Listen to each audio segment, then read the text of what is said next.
Hi செல்லம்ஸ், நான் உங்கள் UA தமிழச்சி ரோஜா பேசுகிறேன். இன்றைக்கி என்ன டாபிக் பேச போகிறேன்னா, ஆண்களை பற்றி அன்றைக்கி பேசணும். ஸோ இன்றைக்கி குடும்ப பெண்களை பற்றி பேச சொல்லியிருக்காங்க கமெண்டில்.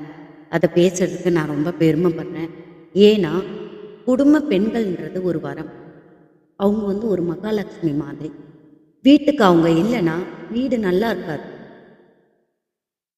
காட்டுக்கு எப்படி பச்சை பசேல்னு இருந்தால் தான் அது அந்த காடு நல்லா இருக்குமோ, வீடும் அதே மாதிரி எல்லாமே நிறைஞ்சு இருந்தால் தான் அந்த குடும்ப பெண்கள் இருந்தால் தான் அந்த குடும்பத்துக்கே அழகு.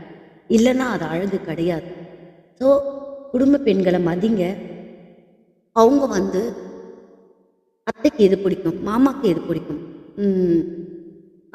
தாத்தாக்கு எது பிடிக்கும், அம்மாவுக்கு எது பிடிக்கும், பாட்டிக்கு எது பிடிக்கும், பிள்ளைங்களுக்கு எது பிடிக்கும் அப்படின்னு பார்த்து பார்த்து பார்த்து பார்த்து செஞ்சுட்டு தனக்கு என்ன செய்யறதுன்னே மறந்துடுவாங்க.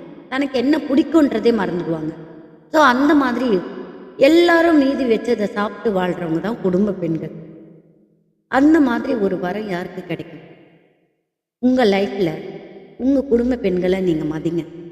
உங்கள் ஒய்ஃபாக இருக்கட்டும், உங்கள் அம்மாவாக இருக்கட்டும், உங்கள் அத்தையாக இருக்கட்டும், உங்கள் மாமியாராக இருக்கட்டும், உங்கள் பாட்டியாக இருக்கட்டும், உங்கள் கொள்ளு பாட்டியாக இருக்கட்டும், எல்லாமே குடும்பத்தில் இருந்து அவ்வளோ கஷ்டப்பட்டு எல்லாத்தையுமே எல்லா விஷயத்தையும், ஏன்னா அவங்க ஒரு தேர்ட் பர்சன்.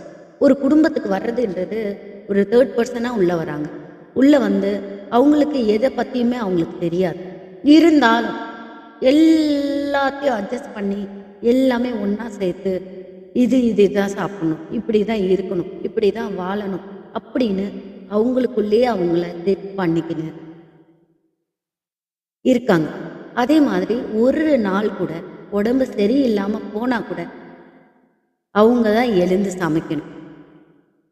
நீங்கள் சமைக்கலாம், ஆண்கள் சமைக்கலாம், ஆண்கள் சமைச்சு தரீங்க, இல்லைன்னு சொல்லலை, அதுக்கு ஒரு ஆட்ஸ்அப் தான். ஆனால் அவங்களுக்கு தான் தெரியும் தன்னோட புருஷனுக்கு என்ன பிடிக்கும், எவ்வளோ எண்ணெய் ஊற்றணும், எவ்வளோ சாப்பாடு கொடுக்கணும், எப்படிலாம் சாப்பாடு கொடுத்தா புருஷனுக்கு பிடிக்கும் அப்படின்னு அவங்களுக்கு தான் தெரியும். மற்றவங்களுக்கு தெரியாது. எத்தனை வேலைக்காரங்க வச்சாலும் தெரியாது. அது ஒய்ஃபுக்கு மட்டும்தான் தெரியும். ஸோ குடும்ப பெண்களை நல்லபடியாக பார்த்துக்குங்க, ஹாப்பியாக இருங்க, சந்தோஷமாக இருங்க. அவங்க கிடைச்சதே பெரிய வரம் தான். Thank you so much. Happy morning to all.